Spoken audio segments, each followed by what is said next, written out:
사실 이런 이야기는 남의 일이 아닐지도 모릅니다. 어느 날 평범했던 한 가족의 삶이 단 한 번의 순간으로 완전히 무너질 수 있기 때문입니다. 1995년 중국 구이저 오성의 작은 마을에서 5살 소녀 양유아가 갑자기 사라졌습니다. 그날 가족이 잠시 집을 비운 사이 이웃에 살던 30대 여성이 양유아의 손을 잡고 어디론가 사라졌습니다. 아이는 그렇게 한순간에 증발해버렸습니다. 양유아의 부모가 집에 돌아왔을 때 딸이 있어야 할 자리는 텅 비어 있었습니다. 처음에는 이웃집에 놀러 갔을 거라고 생각했습니다. 하지만 시간이 지나도 딸은 돌아오지 않았습니다. 마을 전체가 발칵 뒤집혔습니다. 부모는 미친 듯이 마을 곳곳을 뒤졌습니다. 산으로 강으로 이웃 마을까지 헤매며 딸의 이름을 불렀습니다.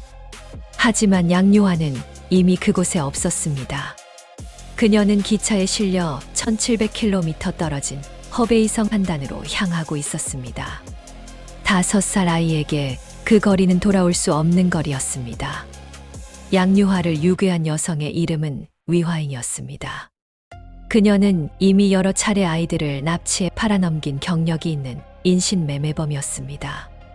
위화잉은 양유아를 한단의 가난한 농촌 남성에게 팔아넘겼습니다. 가격은 고작 18만 원이었습니다. 한 아이의 인생이 그렇게 헐값에 거래되었습니다. 양유아를 산 남성은 아내 없이 혼자 사는 중년 농부였습니다. 그는 가난했지만 악한 사람은 아니었습니다. 아이를 학대하지 않았고 자신이 할 수 있는 만큼 돌봐주려 했습니다. 하지만 그것이 유괴를 정당화할 수는 없었습니다. 양유아는 새로운 이름을 받았습니다. 리수엔이라는 이름으로 불리기 시작했습니다. 그녀의 본명은 천천히 지워져 갔습니다. 하지만 완전히 지워지지는 않았습니다. 5살이었지만 양유아는 자신의 진짜 이름을 기억하고 있었습니다. 유괴당한 그날의 장면도 머릿속에 남아 있었습니다. 낯선 여자가 손을 잡고 어디론가 데려갔던 그 순간을 잊을 수 없었습니다. 기차를 탔던 기억, 낯선 집에 도착했던 기억, 모두 또렷했습니다. 어린아이의 기억치고는 너무나 선명했습니다. 그 기억이 훗날 그녀의 인생을 바꾸게 될 줄은 아무도 몰랐습니다.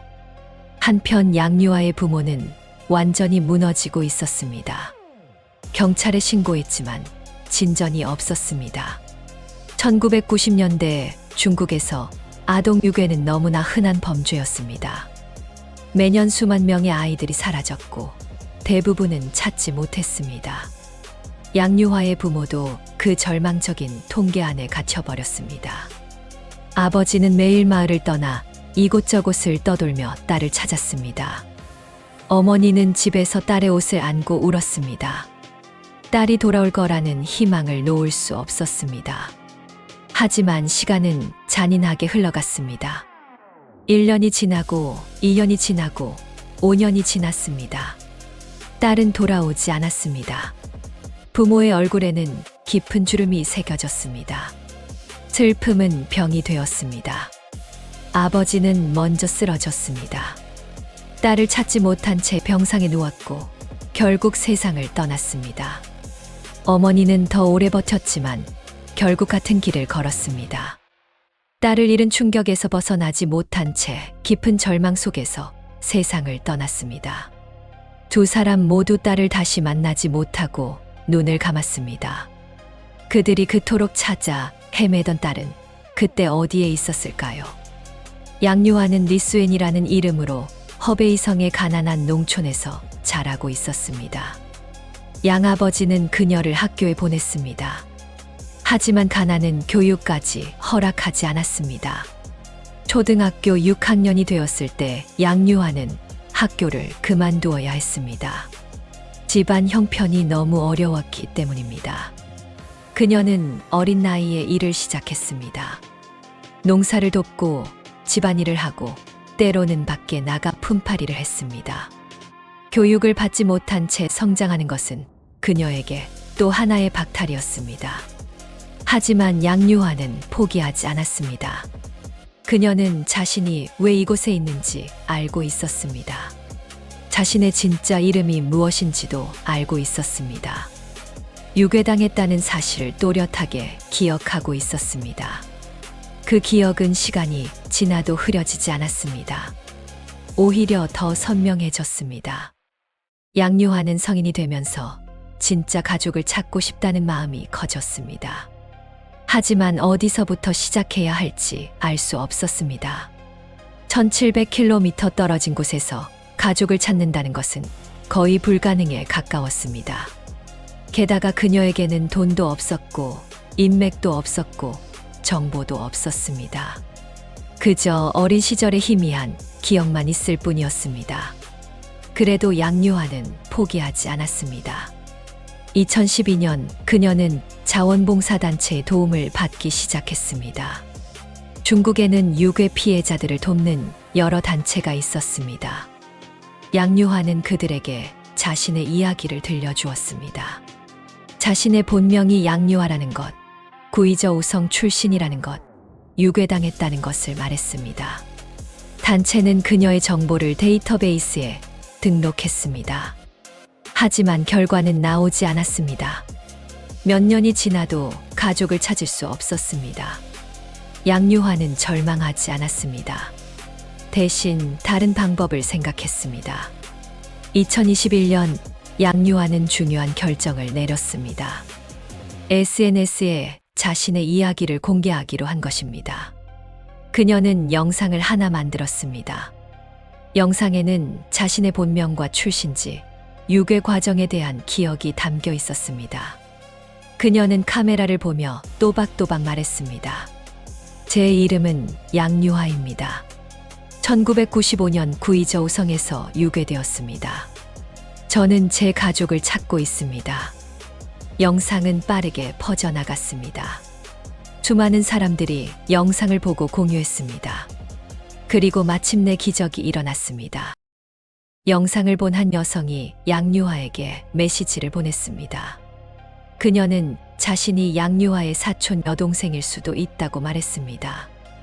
이름도, 나이도, 출신 지역도 모두 일치했습니다. 양유아는 떨리는 손으로 답장을 보냈습니다. 심장이 터질 것처럼 빠르게 뛰었습니다. 26년 동안 기다려온 순간이 눈앞에 다가오고 있었습니다. 두 사람은 통화를 했습니다. 사촌 여동생의 목소리가 전화기 너머로 들려왔습니다. 그 순간 양유아는 알 수 있었습니다. 이 사람이 진짜 자신의 혈육이라는 것을 느낄 수 있었습니다. 사촌 여동생은 울먹이며 말했습니다. 언니를 찾고 있었어요. 우리 가족 모두 언니를 잊지 못했어요. 언니 이야기는 집안에서 금기어였어요. 어른들이 언니 이야기만 나오면 울기 시작했거든요. 양유아의 가슴이 터질 것 같았습니다. 자신을 기억하는 사람들이 있었다는 사실이 너무나 벅찼습니다. 26년 만에 자신의 혈육과 연결된 순간이었습니다. 하지만 기쁨도 잠시, 사촌 여동생은 조심스럽게 말을 이었습니다. 언니, 하지만 한 가지 말씀드려야 할 게 있어요. 양유아는 가슴이 철렁 내려앉는 것을 느꼈습니다. 무언가 좋지 않은 소식이 올 것 같은 예감이 들었습니다. 사촌 여동생의 목소리가 떨렸습니다. 부모님께서 이미 돌아가셨어요. 세상이 멈춘 것 같았습니다. 양유아는 아무 말도 할 수 없었습니다. 숨이 막히는 것 같았습니다. 26년을 기다렸는데 부모님은 이미 세상에 없었습니다. 사촌 여동생은 눈물을 참으며 계속 말했습니다. 아버지는 10년 전에 돌아가셨어요. 어머니는 5년 전에 세상을 떠나셨어요. 두 분 모두 언니를 찾지 못한 채 눈을 감으셨어요. 마지막 순간까지 언니 이름을 부르셨어요. 양유아는 전화기를 놓고 한참을 울었습니다. 너무 늦었습니다. 너무 오래 걸렸습니다. 그녀가 찾아 헤매는 동안 부모님은 이미 이 세상 사람이 아니었습니다. 만약 조금만 더 빨리 찾았더라면 부모님을 만날 수 있었을까요? 만약 SNS에 영상을 1년만 더 일찍 올렸더라면 달라졌을까요? 하지만 이미 지나간 시간은 돌이킬 수 없었습니다. 양유화는 며칠 동안 아무것도 할 수 없었습니다. 가족을 찾았다는 기쁨과 부모를 잃었다는 슬픔이 동시에 밀려왔습니다. 그녀는 자신의 인생을 되돌아보았습니다. 26년 동안 리수엔이라는 이름으로 살아왔습니다. 하지만 그 이름은 진짜 자신이 아니었습니다. 진짜 자신은 양유화였습니다. 그런데 정작 양유화라는 이름을 불러줄 부모님은 더 이상 없었습니다. 양유화는 곧바로 구이저우성으로 향했습니다. 26년 만에 고향으로 돌아가는 길이었습니다. 기차를 타고 1700km를 달렸습니다. 어릴 때 유괴범에게 끌려갔던 그 거리를 거꾸로 되돌아가는 것이었습니다. 창밖으로 스쳐 지나가는 풍경을 보며 양유화는 생각했습니다. 26년 전 이 길을 지나갈 때 무슨 생각을 했을까? 5살 아이는 엄마를 찾으며 울었을까? 아니면 이미 체념하고 있었을까? 기차는 계속 달렸고 양유화의 가슴 속에는 복잡한 감정들이 뒤엉켜 있었습니다. 고향 마을에 도착했을 때 양유화는 아무것도 기억나지 않았습니다. 5살 때의 기억은 너무 희미했습니다. 마을의 모습도 집의 위치도 길의 이름도 낯설었습니다. 하지만 사촌들이 그녀를 맞아주었습니다. 친척들이 하나둘씩 모여들었습니다. 모두가 울었습니다. 양유화를 보며 돌아가신 부모님을 떠올렸습니다. 양유화는 부모님과 너무나 닮아 있었습니다. 특히 눈매가 어머니와 똑같았습니다. 친척 중 한 명이 양유화의 손을 잡으며 말했습니다. 아버지는 평생 너를 찾아다니셨어. 몸이 성하지 않아도 이곳저곳을 헤매고 다니셨지. 마을 사람들이 그만하라고 말려도 듣지 않으셨어. 딸을 찾을 때까지는 멈출 수 없다고 하셨어. 결국 병이 깊어져서 돌아가셨어.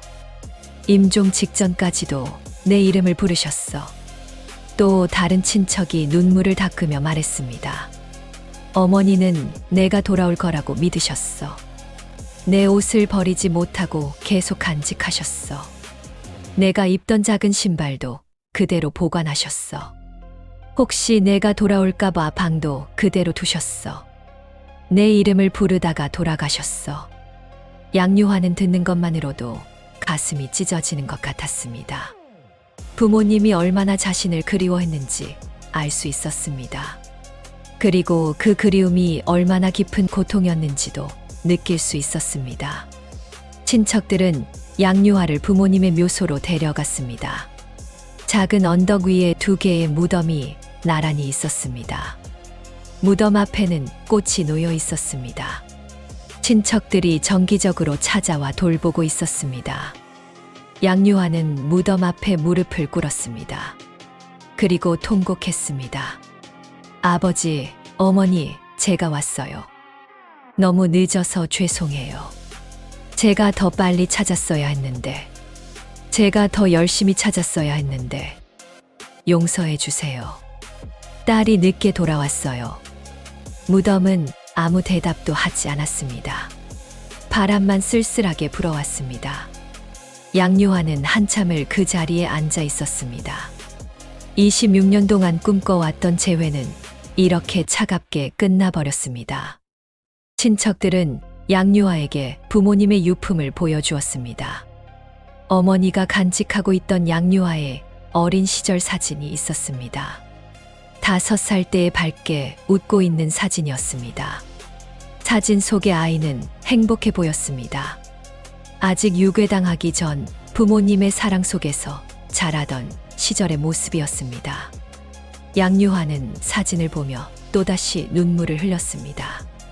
그리고 어머니가 보관하고 있던 작은 신발도 있었습니다. 양유화가 5살 때 신던 빨간 신발이었습니다. 너무 작아서 이제는 아무도 신을 수 없는 신발이었습니다. 하지만 어머니는 26년 동안 그 신발을 버리지 않았습니다. 언젠가 딸이 돌아올 거라는 희망을 놓지 않았기 때문입니다. 양유화는 그 신발을 손에 쥐고 한참을 울었습니다. 하지만 양유화는 여기서 멈추지 않기로 했습니다. 슬픔에만 빠져 있을 수는 없었습니다. 그녀는 범인을 찾기로 결심했습니다. 자신을 유괴한 여자를 반드시 법의 심판대에 세우기로 했습니다. 부모님이 살아계실 때 정의를 실현하지 못했지만 지금이라도 늦지 않았다고 생각했습니다. 양유화는 공안에 신고했습니다. 1995년 자신을 유괴한 범인을 찾아달라고 요청했습니다. 경찰은 즉시 수사에 착수했습니다. 담당 형사는 양유화를 만나 자세한 진술을 받았습니다. 양유화의 증언은 놀라울 정도로 구체적이었습니다. 유괴범의 얼굴 생김새, 키, 체격, 말투까지 기억하고 있었습니다. 심지어 그날 유괴범이 입고 있던 옷의 색깔까지 기억했습니다. 형사는 놀라움을 감추지 못했습니다. 26년 전의 일을 이렇게 선명하게 기억하는 경우는 극히 드물었기 때문입니다. 경찰은 1995년 당시 기록을 뒤지기 시작했습니다. 26년 전 사건이었지만 기록은 남아 있었습니다. 당시 양유화의 실종 신고가 접수되어 있었습니다. 부모님이 신고한 기록이었습니다. 기록에는 부모님의 절박한 심정이 고스란히 담겨 있었습니다. 경찰은 양유화가 제공한 정보를 바탕으로 용의자를 추적했습니다. 당시 목격자들을 다시 찾아 진술을 받았습니다. 그리고 놀라운 사실을 발견했습니다. 당시 같은 지역에서 비슷한 유괴 사건이 여러 건 발생했다는 것이었습니다. 모두 1990년대 초중반에 집중되어 있었습니다. 수법도 비슷했습니다. 이웃을 가장에 접근한 뒤 아이를 데리고 사라지는 방식이었습니다. 경찰은 이 사건들이 한 사람의 소행일 가능성이 크다고 판단했습니다. 데이터베이스를 검색한 결과 한 명의 이름이 떠올랐습니다. 위화잉이라는 여성이었습니다. 그녀는 1990년대에 여러 차례 인신매매 혐의로 조사받은 적이 있었습니다. 하지만 당시에는 증거 부족으로 기소되지 않았습니다. 목격자들의 진술이 일치하지 않았고 물적 증거도 부족했습니다. 위화잉은 교묘하게 법망을 빠져나갔던 것입니다. 경찰은 위화잉의 현재 소재를 추적했습니다. 그녀는 여전히 구이저우성에 살고 있었습니다. 평범한 노인처럼 조용히 살고 있었습니다. 마치 자신이 저지른 끔찍한 범죄를 잊어버린 것처럼 말입니다. 신고 접수 24일 만에 위화잉이 체포되었습니다. 60세가 된 위화잉은 처음에는 범행을 부인했습니다. 나는 그런 일을 한 적이 없다고 잡아댔습니다. 하지만 증거가 쌓여갔습니다. 양유화의 증언, 당시 목격자들의 진술, 과거 기록들이 모두 위화잉을 가리켰습니다. 결국 위화잉은 자백했습니다. 그리고 경찰과 검찰은 더 충격적인 사실을 알게 되었습니다. 위화잉은 1993년부터 1996년까지 3년 동안 무려 11명의 아동을 유괴해 팔아넘긴 연쇄 범죄자였습니다. 양유화는 그 중 한 명에 불과했습니다. 11명의 아이들이 위화잉의 손에 납치되어 각자 다른 운명을 살게 되었습니다. 위화잉은 어떻게 이런 끔찍한 범죄를 저질렀을까요? 조사 결과 위화잉의 범행 수법이 낱낱이 드러났습니다. 그녀는 먼저 가난한 농촌 지역을 돌아다니며 아이가 있는 집을 물색했습니다. 특히 부모가 농사일로 바쁜 집을 노렸습니다. 부모가 밭일을 하거나 장을 보러 나가 집을 비우는 시간을 철저히 관찰했습니다. 그리고 그 틈을 타서 범행을 저질렀습니다. 위화잉은 이웃인 척 다가가 아이에게 친근하게 말을 걸었습니다. 사탕을 주거나 장난감을 보여주며 아이의 경계심을 풀었습니다. 그리고 잠깐 산책하자며 아이의 손을 잡고 집 밖으로 나갔습니다. 아이들은 낯선 사람이 아니라 이웃 아줌마라고 생각했기 때문에 쉽게 따라갔습니다. 일단 아이를 데리고 나오면 위화잉은 빠르게 움직였습니다. 미리 준비해둔 교통편을 이용해 기차역으로 향했습니다. 기차에 태우고 나면 아이가 울어도 주변 사람들은 그냥 지나쳤습니다. 당시 중국에서는 아이가 우는 것이 흔한 일이었기 때문입니다. 그리고 기차를 타고 1000km 이상 떨어진 먼 지역으로 이동했습니다. 목적지는 주로 허베이성, 산둥성, 허난성 같은 곳이었습니다. 그곳에서 아들을 원하는 농촌 남성들에게 아이들을 팔았습니다. 당시 중국 농촌에서는 아들 선호 사상이 매우 강했습니다. 한 자녀 정책으로 인해 아들을 낳지 못한 가정이 많았습니다. 그런 가정에서는 불법으로라도 남자아이를 입양하려 했습니다. 여자아이도 수요가 있었습니다.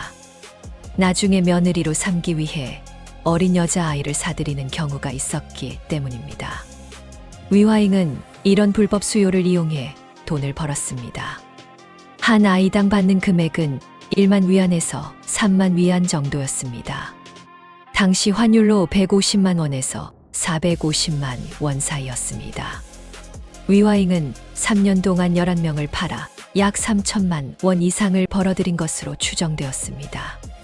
그녀에게 아이들은 인간이 아니라 상품이었습니다. 거래 대상일 뿐이었습니다. 위화잉에게 유괴당한 11명의 아이들은 어떻게 되었을까요? 경찰은 추가 조사에 나섰습니다. 11명 중 일부는 이미 사망한 것으로 확인되었습니다. 열악한 환경에서 제대로 된 돌봄을 받지 못해 어린 나이에 세상을 떠났습니다. 일부는 양유아처럼 다른 가족의 자녀로 성장했습니다. 자신이 유괴되었다는 사실조차 모르는 경우도 많았습니다. 어린 나이에 유괴되면 기억이 희미해지기 때문입니다. 그리고 일부는 여전히 행방을 알 수 없었습니다. 어디에서 어떻게 살고 있는지 아무도 모르는 상태였습니다. 경찰은 위화잉이 팔아넘긴 아이들의 신원을 확인하고 가족을 찾는 작업을 진행했습니다. 하지만 쉽지 않았습니다. 26년이라는 시간이 너무 많은 것을 바꿔놓았기 때문입니다. 양유아처럼 가족을 찾은 경우는 극소수였습니다. 대부분은 여전히 다른 이름으로 다른 가족 안에서 살고 있었습니다. 하지만 양유아는 달랐습니다. 그녀는 5살의 나이에도 자신의 정체를 또렷하게 기억했습니다. 그 기억이 26년 뒤 진실을 밝혀내는 열쇠가 되었습니다. 위화잉의 체포 소식이 알려지자 중국 전역이 들끓었습니다. 언론은 이 사건을 대대적으로 보도했습니다. 26년 만에 가족을 찾았지만 부모는 이미 세상을 떠났다는 비극적인 이야기는 많은 사람들의 눈물을 자아냈습니다. 그리고 위화잉이 11명의 아이를 유괴했다는 사실은 분노를 불러일으켰습니다. 사람들은 위화잉에게 엄벌을 내려야 한다고 목소리를 높였습니다. SNS에는 분노의 댓글이 쏟아졌습니다. 26년 동안 11개의 가족이 무너졌습니다. 11명의 아이들이 자신의 정체성을 잃었습니다. 그 모든 비극의 중심에 위화잉이 있었습니다. 재판이 시작되었습니다. 검찰은 위화잉에게 사형을 구형했습니다. 11명의 아동을 유괴하고 인신매매한 중대 범죄라는 것이 이유였습니다. 재판정에 선 위화잉은 무표정했습니다. 자신이 저지른 범죄에 대해 뉘우치는 기색이 전혀 없었습니다. 변호인은 위화잉의 나이와 건강 상태를 들어 감형을 요청했습니다. 하지만 검찰은 단호했습니다. 범행의 중대성과 피해자의 수를 고려할 때 사형 이외의 형량은 적절하지 않다고 주장했습니다. 양유아도 재판에 참석했습니다. 그녀는 증인석에 서서 위화잉을 똑바로 바라보았습니다. 26년 만에 다시 마주한 유괴범이었습니다. 양유아는 떨리는 목소리로 진술했습니다. 저는 5살에 제 인생을 빼앗겼습니다. 제 이름을, 제 가족을, 제 미래를 빼앗겼습니다. 부모님은 저를 찾지 못한 채 돌아가셨습니다. 저는 부모님을 다시 만날 기회를 영원히 잃었습니다. 그 모든 것이 저 사람 때문입니다. 양유화의 목소리는 재판정에 울려 퍼졌습니다. 방청객들은 눈물을 흘렸습니다. 판사도 숙연한 표정이었습니다. 위화잉은 여전히 무표정했습니다. 마치 자신과는 상관없는 일이라는 듯 말입니다. 양유화는 계속 말했습니다. 저는 돈을 받을 생각이 없습니다. 제 인생을 돌려받을 수도 없다는 걸 압니다. 하지만 저 사람이 뉘우치지 않는다는 것에 분노합니다. 11명의 아이를 팔아넘기고도 아무런 죄책감이 없다는 것에 분노합니다. 응징하고 싶습니다. 법이 제대로 된 심판을 내려주길 바랍니다. 양유화의 진술이 끝난 후 다른 피해자 가족들도 증언했습니다. 위화잉에게 아이를 잃은 다른 가족들이었습니다. 한 어머니는 울먹이며 말했습니다. 제 아들은 3살에 사라졌습니다. 28년 동안 찾았지만 아직도 못 찾았습니다. 아들이 어디에서 어떻게 사는지도 모릅니다. 살아있기는 한 건지도 모르겠습니다. 또 다른 아버지는 분노에 찬 목소리로 말했습니다. 제 딸은 6살에 사라졌습니다. 저희 부부는 딸을 찾느라 전 재산을 탕진했습니다. 결국 찾지 못했고 아내는 우울증으로 세상을 떠났습니다. 저 사람이 한 일은 아이를 훔친 것만이 아닙니다. 가족 전체를 파괴한 것입니다. 재판정은 슬픔과 분노로 가득 찼습니다. 11개 가족의 고통이 한자리에 모였습니다. 그리고 그 모든 고통의 원인이 바로 위화잉이었습니다. 2023년 법원은 최종 판결을 내렸습니다. 위화잉에게 사형이 선고되었습니다. 11명의 아동을 유괴하고 인신매매한 죄로 사형에 처한다는 판결이었습니다. 판사는 판결문을 읽으며 말했습니다. 피고인은 3년 동안 11명의 아동을 유괴하여 팔아넘겼습니다. 이는 극히 중대한 범죄이며 사회에 미친 악영향이 매우 큽니다. 피해자들과 그 가족들이 겪은 고통은 이루 말할 수 없습니다. 피고인은 범행에 대해 진정한 반성을 보이지 않았습니다. 따라서 법원은 피고인에게 사형을 선고합니다. 판결이 내려지자 방청석에서 박수가 터져 나왔습니다. 양유화는 조용히 눈물을 흘렸습니다. 다른 피해자 가족들도 울었습니다. 그들에게 이 판결은 뒤늦은 정이었습니다. 하지만 판결이 모든 것을 되돌릴 수는 없었습니다. 잃어버린 시간은 돌아오지 않았습니다. 세상을 떠난 부모님들은 다시 살아나지 않았습니다. 사라진 아이들 중 일부는 여전히 찾지 못했습니다. 사형 선고가 내려졌지만 상처는 남아 있었습니다. 재판이 끝난 후 양유화는 기자들과 인터뷰를 했습니다. 그녀는 차분한 목소리로 말했습니다. 판결이 나와서 다행입니다. 하지만 솔직히 말하면 후련하지만은 않습니다. 제 부모님은 돌아오지 않으니까요. 26년이라는 시간도 돌아오지 않으니까요. 기자가 물었습니다. 지금 가장 하고 싶은 것이 무엇인가요? 양유화는 잠시 생각하다가 대답했습니다. 부모님 묘소에 가고 싶습니다. 이제 범인이 처벌받았다고 말씀드리고 싶습니다. 늦었지만 정의는 실현되었다고 말씀드리고 싶습니다. 그리고 기자는 또 물었습니다. 양아버지에 대해서는 어떻게 생각하시나요? 양유화의 표정이 복잡해졌습니다. 양아버지는 저를 잘 대해 주셨어요. 가난했지만 할 수 있는 만큼 저를 돌봐주셨어요. 하지만 그분도 범죄의 일부였다는 것을 부정할 수 없어요. 유괴된 아이를 산 것 자체가 잘못이니까요. 저는 양아버지를 미워하지는 않지만 그렇다고 완전히 용서할 수도 없어요. 양유화의 대답에는 복잡한 감정이 담겨 있었습니다. 그녀에게는 두 가족이 있었습니다. 자신을 낳아준 가족과 자신을 키워준 가족. 하지만 어느 쪽에서도 완전히 편안할 수는 없었습니다. 친가족은 이미 부모가 세상을 떠났고 양가족은 범죄로 얼룩진 관계였습니다. 양유화는 정체성의 혼란 속에서 살아야 했습니다. 자신이 누구인지, 어디에 속해 있는지 명확하지 않았습니다. 양유화라는 이름을 되찾았지만 그 이름을 불러줄 부모는 없었습니다. 리수엔이라는 이름으로 26년을 살았지만 그것은 진짜 자신이 아니었습니다. 그녀는 두 이름 사이에서, 두 가족 사이에서 길을 잃은 것 같았습니다.